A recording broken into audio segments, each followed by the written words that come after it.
স্বাগত ডিবিসি সংবাদে। আপনাদের সাথে আছি আমি সুনন্দা রায়চৌধুরী। বাংলাদেশ ব্যাংকের সব ব্যক্তিগত লকার ফ্রিজ করা হয়েছে বলে জানিয়েছেন বাংলাদেশ ব্যাংকের সহকারী মুখপাত্র মোহাম্মদ শাহরিয়ার সিদ্দিকী। একই সঙ্গে লকার সেবা বন্ধ রাখা হয়েছে। এতে নতুন করে কেউ লকারে কিছু রাখতেও পারছেন না, আর যারা রেখেছেন তারা তুলতেও পারছেন না।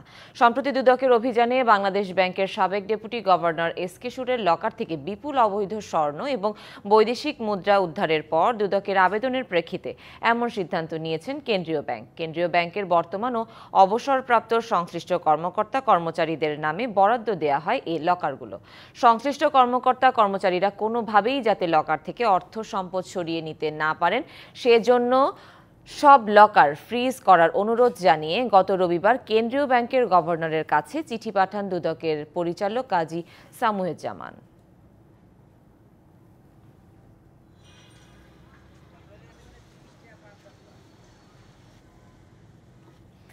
আপনি জরুরি কাজে উত্তরা থেকে মতিঝিল যাবেন, স্বাভাবিক গতিতে গেলে সর্বোচ্চ সময় লাগার কথা 30 থেকে 40 মিনিট, কিন্তু একটু সামনে এগুতেই মিছিল বা অবরোধ, তা পেরিয়ে আরেকটু এগুলেই জটিল জট।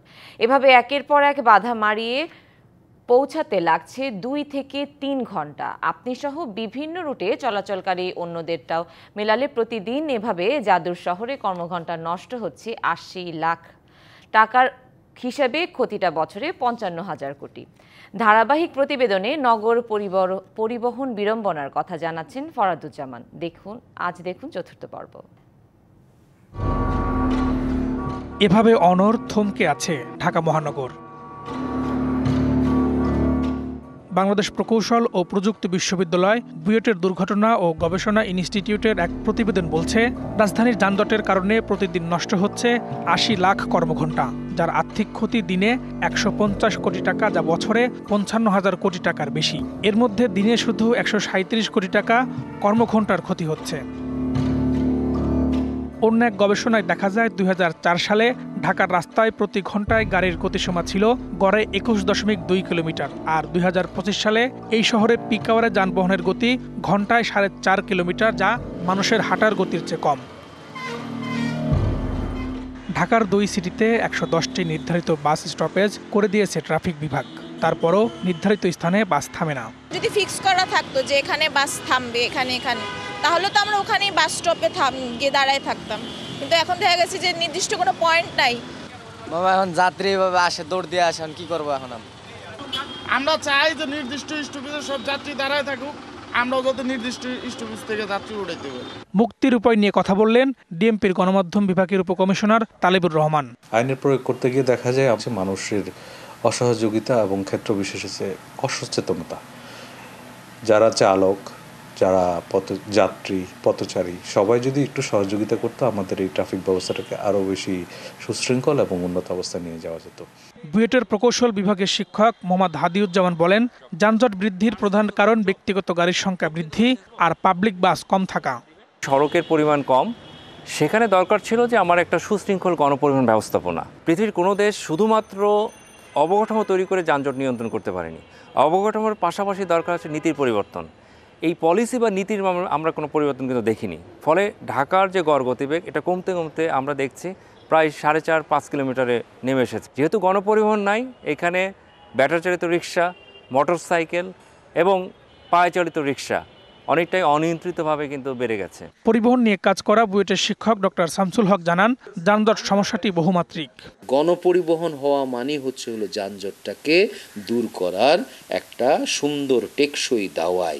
সুতরাং আমার মনে হয় পেইনফুল হলেও সুদূর প্রসারী চিন্তা হবে যে আমার ফ্লাইওভারগুলি সরিয়ে আমি গণপরিবহনের বিচরণ ক্ষেত্র তৈরি করব এবং গণপরিবহনটাকে চালানোর জন্য একটা পেশাদারি অর্গানাইজেশন করে নিব, তাহলেই কিছুটা সম্ভাবনা আছে। ঢাকার যানজট কমাতে বাস সেবা আরও বিস্তৃত ও উন্নতির পাশাপাশি রেলে যাত্রী পরিবহন বাড়ানো, ব্যক্তিগত গাড়ি কমানোর পরামর্শ দেন সংশ্লিষ্টরা। Farhaduzzaman, DBC news, Dhaka. মালয়েশিয়ায় বাংলাদেশ হাইকমিশনের বিরুদ্ধে নানা অভিযোগ প্রবাসী বাংলাদেশিদের। পাসপোর্ট জটিলতা সহ যে কোনো সেবা নিতে গেলে হয়রানির শিকার হতে হয় তাদের। সহযোগিতা তো দূরের কথা, উল্টো শারীরিক লাঞ্ছনার অভিযোগও আছে। কর্মীদের ভোগান্তি নিরসনে সরকার দূতাবাসকে সতর্ক করলেও তা আমলে নিচ্ছেন না বেশ কিছু কর্মকর্তা। অভিবাসন বিশেষজ্ঞরা বলছেন, স্বচ্ছতা ও জবাবদিহিতা না থাকায় এমনটি ঘটছে। মোহাম্মদ ইউনুস 5 আগস্ট আওয়ামী লীগ সরকার পতনের পর দায়িত্ব নেন ডক্টর ইউনুসের নেতৃত্বে অন্তর্বর্তী সরকার। এরপর প্রবাসীদের হয়রানি বন্ধে বিদেশি বাংলাদেশি দূতাবাস ও হাইকমিশনকে নানা নির্দেশনা দেয়া হয়, কিন্তু বাস্তবে এসব নির্দেশনা পাত্তা না দেওয়ার অভিযোগ প্রবাসীদের। আমি বাংলাদেশ থেকে বিদেশে যাওয়া কর্মীদের পাসপোর্ট সহ নানান জটিলতায় পড়তে হয়। মালয়েশিয়া প্রবাসীদের অভিযোগ, হাইকমিশন এসব সংকট নিরসন না করে উল্টো হয়রানি করে। আমার বলতাছে ইমার্জেন্সি আমার বইটা দিলে আমার বই ভিসাটা রিনিউ হবে, কিন্তু আমি অন পর্যন্ত বই হাতে পাইতেছি না। বর্তমান সময়ে মালয়েশিয়ান ইমিগ্রেশন ব্যবস্থা খুবই কঠোর হয়েছে বাংলাদেশিদের বা অন্যান্য প্রবাসীদের ক্ষেত্রে। সামান্য একটা পাসপোর্ট রিনিউর ব্যাপারের জন্য যদি তারা সারা জীবনের জন্য মালয়েশিয়া ছাড়তে হয়, তাদেরকে জেল কাটতে হয়, এই দায়ভার আসলে কে নিবে?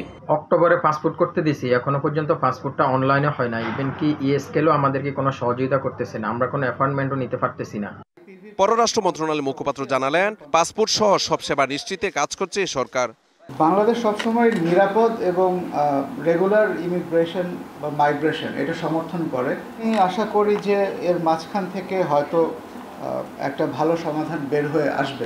আর অভিবাসন বিশেষজ্ঞরা বলছেন, স্বচ্ছতা ও জবাবদিহিতা না থাকায় হয়রানির ঘটনা ঘটছে। আসলে গুরুত্বটা আমরা কাকে দিচ্ছি? আমরা কি আসলে আমাদের প্রবাসীদেরকে গুরুত্ব দেই? আমি মনে বলছি কাগজে কলমে আসলে কত লোক যেতে পারলো, কত রেমিটেন্স আসলো, সেটা নিয়ে আমরা যতটুকু ভাবি তার তুলনায় সেই মানুষগুলো যে মানবিক মর্যাদা সেটুকু আমরা দিই না বলি আমরা দেখি তার পাসপোর্ট, টিকিট, মেডিকেল সব জায়গায় হয়রানি।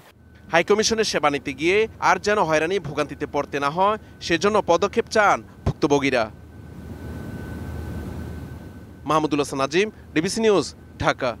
জোবারপন্থীদের ইজতেমার দ্বিতীয় পর্বের দ্বিতীয় দিন চলছে। এ ধাপে টঙ্গীর তুরাগ তীরে দেশের 22 জেলার মুসল্লিরা সমবেত হয়েছেন। আগামীকাল আখেরি মোনাজাতে শেষ হবে আয়োজন। আত্মশুদ্ধি আর পরকালীন মুক্তি লাভের আশায় নানা নসিবতপূর্ণ বক্তব্য শুনছেন ধর্মপ্রাণ মানুষ। আজও দিনব্যাপী চলবে নানা আনুষ্ঠানিকতা। আসরের নামাজের পর যৌতুকবিহীন বিয়ের ব্যবস্থা করা হয়েছে আয়োজকদের পক্ষ থেকে। মাগরিবের নামাজের পর আবারও শুরু হবে বয়ান, এভাবেই চলবে এশার নামাজ পর্যন্ত। এছাড়া খিত্তা ভিত্তিক যে সমস্ত ছোট দল রয়েছে তারা জিম্মাদারের অধীনে নানা ধরনের শরীয়তি প্রশিক্ষণ নিচ্ছেন। এদিকে এখন পর্যন্ত নানা অসুস্থতাজনিত কারণে এবারের প্রথম পর্বের ইজতেমায় 7 জনের মৃত্যুর খবর পাওয়া গেছে।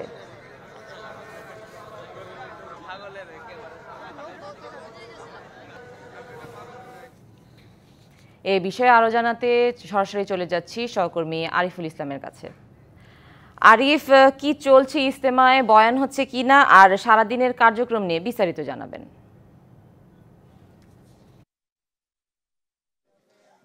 সুনন্দা, আজকে যে জুবায়ের অনুসারীদের যে দ্বিতীয় পর্বের আজকের দ্বিতীয় দিন, সেই আনুষ্ঠানিকতা বাদ ফজর আম বয়ানের মধ্য দিয়ে কিন্তু শুরু হয়েছে। যে বয়ানটি করেছেন পাকিস্তানের মাওলানা ওবায়দুল্লাহ খুরশিদ সাহেব, তিনি তার বয়ানে যে সমস্ত বিষয়গুলো এসেছে সেটা হচ্ছে যে মাদ্রাসার শিক্ষার্থীদের জন্য একটি বয়ান এসেছে, সেটার পাশাপাশি ওলামাদের বিষয়ে মুজাক্কাররা করবেন যিনি আছেন মাওলানা জামাল সাহেব। এরপর খিত্তায় তালিম হবে, এর পরবর্তীতে 9টা 45, যেটা এখনও চলছে। এবং কি মাদ্রাসা বয়ানগুলো মাদ্রাসা শিক্ষার্থীদের জন্য যিনি বয়ান করবেন তিনি হচ্ছেন পাকিস্তানের মাওলানা ফরিদ সাহেব। এরপর উলামাদের কেরামতের যে সাথে কথা বলবেন বয়ানের মিম্বারের সামনেই, সেটা হচ্ছে ভারতের মাওলানা ইব্রাহিম দেওলা সাহেব।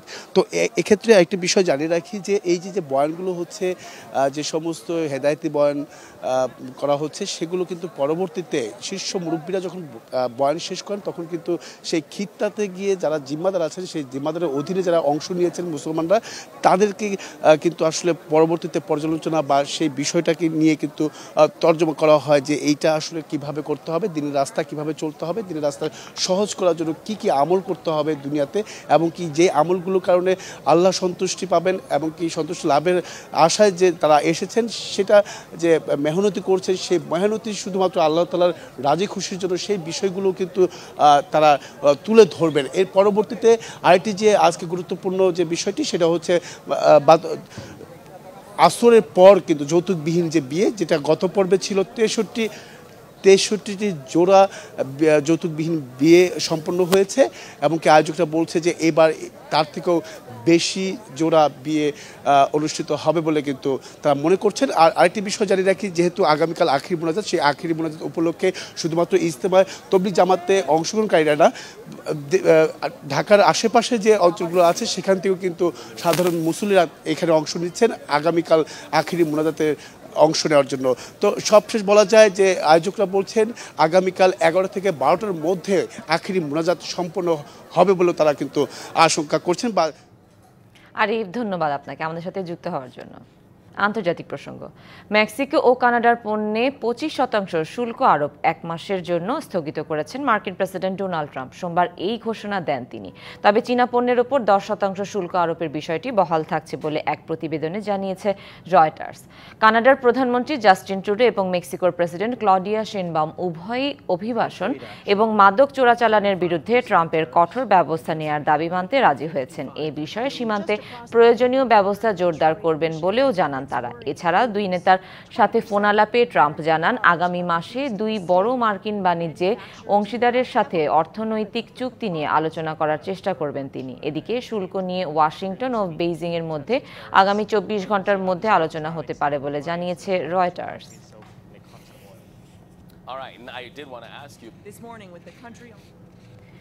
ইউক্রেনের রুশ আগ্রাসন এবং মার্কিন প্রেসিডেন্ট ডোনাল্ড ট্রাম্পের নীতি ইউরোপকে আরও বেশি দায়িত্বশীল করেছে বলে মন্তব্য করেছেন ফ্রান্সের প্রেসিডেন্ট ইমানুয়েল ম্যাক্রন।